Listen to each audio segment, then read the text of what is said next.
Bonjour tout le monde, bienvenue au Finances Perso selon Joe. Aujourd'hui, gros sujet, on parle de qu'est-ce qu'une récession, puis quel est l'effet d'une récession sur la bourse. Pourquoi ça devrait vous intéresser? Parce qu'on cotise tous soit à un régime de pension, soit à un REER.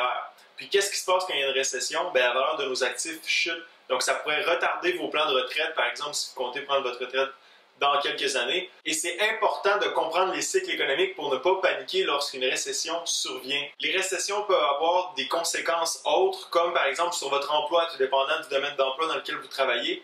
Vous pourriez soit perdre votre emploi ou vos heures pourraient se retrouver diminuées. Pour toutes ces raisons, vous devez rester avec moi jusqu'à la fin de cette vidéo pour comprendre qu'est-ce qu'une récession. Je vous invite à aimer mon vidéo, à partager la vidéo, puis à vous abonner à la chaîne. Puis si c'est fait, c'est parti.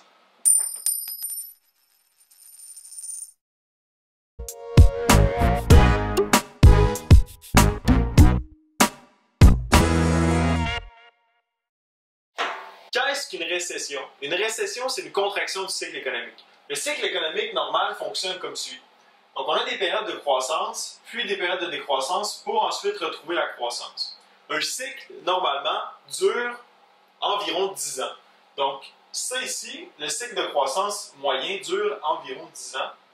Puis ensuite, on a un cycle de décroissance qui, lui, peut durer de quelques mois à 1 an, 2 ans, 3 ans, tout dépendant de la gravité de la récession qui peut se transformer en crise économique. Alors, à quel moment la récession se produit-elle? La récession va se produire quand il y a une baisse généralisée de la confiance en l'économie actuelle et future par les agents économiques. C'est qui les agents économiques? C'est ceux qui prennent des décisions économiques, les ménages, les gouvernements, les entreprises. Donc, quand ces agents économiques-là ont une perte de confiance en l'économie, il y a une récession qui se produit. La récession se produit parce que quand il y a une perte de confiance, ce qui se passe, c'est que les agents économiques vont réduire leurs dépenses, puis il va y avoir une baisse de la demande en biens et services.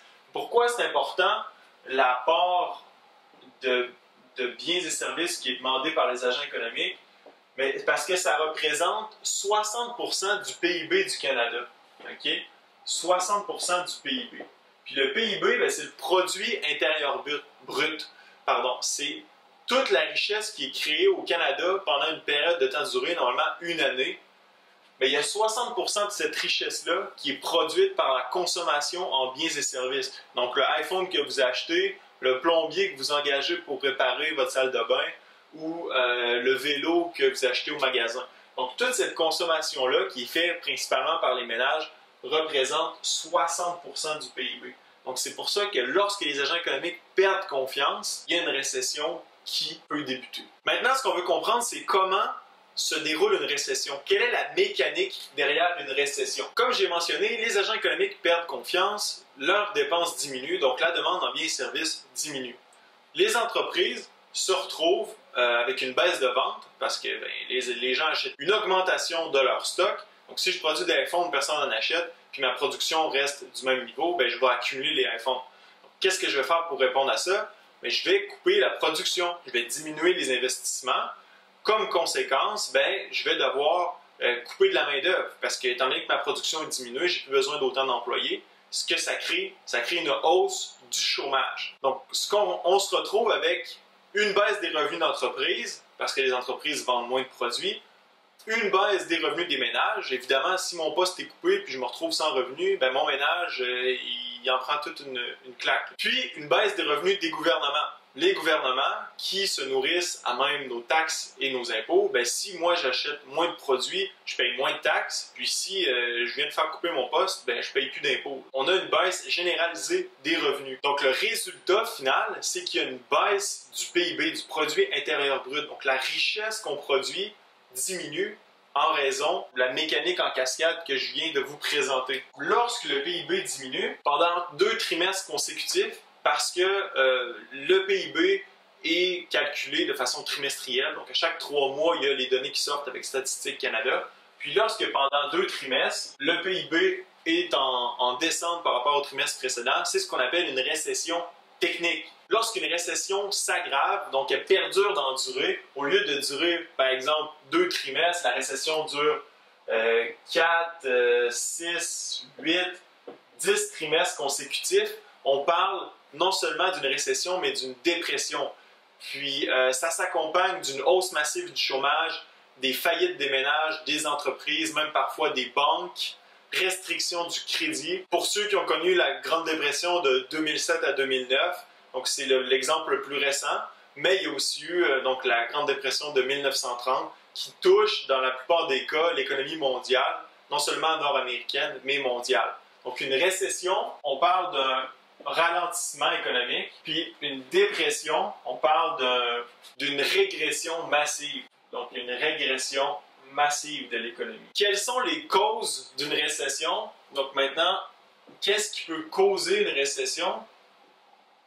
Mais comme je l'ai mentionné, la perte de confiance des agents économiques dans l'économie peut être une des causes. Puis, ça arrive souvent lorsqu'on s'approche d'une fin de cycle. Donc, lorsqu'on s'approche du 10 ans de croissance, comme présentement, actuellement, la dernière récession, qui était en fait une grave crise économique en 2007-2008, est arrivée à son 10 ans, là, donc l'an dernier. Donc, ça fait pratiquement 11 ans qu'on est en croissance. Puis, les agents économiques s'inquiètent à savoir quand va avoir lieu la récession. Donc ça peut déclencher une baisse des dépenses des ménages, mais aussi des entreprises. Autre élément qui peut créer une récession, bien, la hausse des taux d'intérêt. Lorsqu'on est en croissance, pour ralentir l'activité économique, les banques centrales, comme la Banque du Canada ou la Réserve fédérale américaine, vont augmenter les taux directeurs. Les taux directeurs sont ceux qui ont un effet sur tous les autres taux d'intérêt. Puis lorsque les taux augmentent trop vite, bien, ça a un effet direct sur les paiements que vous faites. Par exemple, si les taux augmentent 1-2% en l'espace de 1 an ou 2, mais ça peut avoir des impacts sur votre capacité de rembourser votre hypothèque. Vos paiements peuvent augmenter rapidement. Puis là, ce qui va arriver, si vos paiements hypothécaires augmentent, vous allez réduire votre consommation dans tous les autres domaines, mis à part vos paiements fixes. Mais ça peut avoir un impact majeur sur l'économie. Un autre élément qui peut déclencher une récession, c'est la dérégularisation des marchés. Comme on a vu en 2007-2008, les marchés ont été dérégularisés en partie, donc ce qui a fait que des gens qui normalement ne se seraient pas qualifiés pour avoir une hypothèque ont pu se qualifier. Puis, bien, lorsque les taux d'intérêt, donc les taux directeurs ont augmenté rapidement de 2004 à 2007, et bien, ces gens-là ne pouvaient plus rembourser leur hypothèque, donc ont déclaré faillite, ce qui a fait que le marché immobilier qui avait massivement augmenté, donc les prix des maisons avaient augmenté rapidement parce que le bassin de maisons restait le même, mais les gens qui pouvaient en acheter, lui, a augmenté. Donc la demande a augmenté, l'offre est restée stable, ce qui a fait que les prix ont grimpé au plafond. Mais dès que les taux d'intérêt ont augmenté, les faillites ont augmenté, puis là, bien, les prix ont redescendu rapidement. C'est un peu le même principe s'il y a trop de régularisation. Si du jour au lendemain, par exemple, un gouvernement déciderait de fixer le salaire minimum à 20$ de l'heure, eh bien, ça pourrait créer des pertes d'emplois massives, parce que les entreprises, eux, diminueraient leur production parce qu'ils ne pourraient pas couvrir les coûts de main-d'œuvre. Les bulles immobilières, les bulles financières peuvent aussi créer des crises économiques. La bulle immobilière de 2007-2008 est un exemple, mais en 2007-2008, ça a été aussi une bulle financière. Donc, le prix des actions était surévalué. Puis, à la crise financière, il y a eu une baisse massive des prix des actions. Les crises géopolitiques peuvent aussi créer des récessions. Par exemple, en 1970, lorsque les pays arabes attaquent Israël, les États-Unis se portent à sa défense et puis les membres de l'OPEP décident de créer un boycott des États-Unis pour la vente du pétrole. Donc, du jour au lendemain, les États-Unis se sont retrouvés sans l'approvisionnement nécessaire en pétrole pour faire marcher leur économie. Donc, ça a créé du rationnement pour l'essence, puis ça a créé beaucoup d'inflation. Donc, dans ce temps-là, on pouvait voir des taux d'intérêt vu jusqu'à 18-20%. Donc, ça a créé une crise économique dans les années 70. Il y a certainement d'autres éléments qui peuvent créer une récession, mais je vais m'arrêter ici. Comprenez que c'est jamais un seul de ces éléments qui va créer une récession, mais c'est une multitude d'éléments qui, mis ensemble, vont déclencher une récession. Maintenant, on va parler de quel est l'effet d'une récession sur la bourse. Première chose à comprendre, c'est que la bourse, ça n'égale pas l'économie. En fait, la bourse, c'est un miroir de l'économie. Donc, ce qui se passe dans l'économie va se refléter dans le marché boursier. Puis la logique économique qui affecte la bourse, c'est la même qui se produit lors d'une récession. C'est-à-dire que si les dépenses des ménages diminuent, les revenus des entreprises vont diminuer. Même chose pour les profits. Donc, ce que ça va créer une surévaluation des actions des entreprises. Parce que si on prend un indicateur, comme par exemple le ratio cours-bénéfice, en anglais le PE, Price to Earning Ratio, Eh bien, si le prix de l'action reste le même, mais que le profit des entreprises diminue, eh bien, on se trouve en zone de surévaluation. Fait que qu'est-ce qui va se passer? C'est que les investisseurs, ceux qui détiennent des actions, vont vendre massivement leurs actions jusqu'à temps que le prix se stabilise en fonction des prévisions économiques futures. Donc, cette chute-là, elle peut être variable. On ne le sait pas. Ça dépend du tempérament du marché. Donc, ce que ça va créer dans le marché lorsqu'il y a une récession ou une crise économique, c'est beaucoup d'instabilité et d'incertitude. Deux choses que les marchés détestent. Étant donné qu'en cas de récession, les actions vont chuter brusquement et vont être instables pour un certain moment, qu'est-ce que font les investisseurs? Se tournent vers ce qu'on appelle des valeurs refuges. Donc, les valeurs refuges, c'est quoi? Ben, c'est plusieurs choses.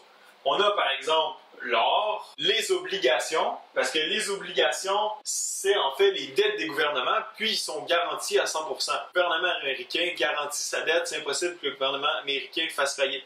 Donc les investisseurs vont se réfugier dans l'or, dans les obligations, dans l'argent liquide. Donc l'argent liquide, ils vont vendre leurs actions, puis ils vont garder de l'argent, ils vont stacker des billets verts. Les investisseurs vont se retourner aussi vers les actions défensives. Donc, les actions défensives, c'est les fournisseurs de services essentiels, les entreprises pharmaceutiques importantes et les entreprises de biens de consommation essentiels. Parce que même si tu perds ta job, tu vas avoir besoin de pâte à dents, puis tu vas aller en acheter. Donc, ces entreprises-là sont réputées comme étant défensives, c'est-à-dire qu'en cas de récession, la chute du prix de l'action est moindre, puis ce sont des actions qui procurent un dividende. Le dernier élément que je vais ajouter à la liste est assez nouveau, donc c'est difficile de déterminer si c'est vraiment une valeur refuge pour certains investisseurs ou si c'est encore trop tôt pour le dire, mais je vais le mettre en parenthèse du moins. On a commencé à remarquer que lorsque le marché descend, crypto-monnaie augmente, notamment le Bitcoin, c'est le plus populaire. Pour certains, il semble que ça soit devenu une valeur refuge. Pour ma part, jamais j'irai mettre mon argent là-dedans. Peut-être que ça sera le sujet d'une de mes vidéos futures, mais pour ma part, je me tiens le plus loin possible des crypto-monnaies. Est-ce une bonne chose de se jeter vers les valeurs refuges lorsque la bourse est en chute libre? J'en suis pas certain. Mais laissez-moi savoir qu'est-ce que vous allez faire lors de la prochaine récession. Est-ce que vous allez vous jeter vers les valeurs refuges? Est-ce que vous allez conserver vos actions? Laissez-moi savoir dans la section commentaires. Encore une fois, je vous remercie d'avoir écouté ma vidéo. N'oubliez pas de vous abonner à la chaîne. Puis, ce fut un plaisir. À la prochaine.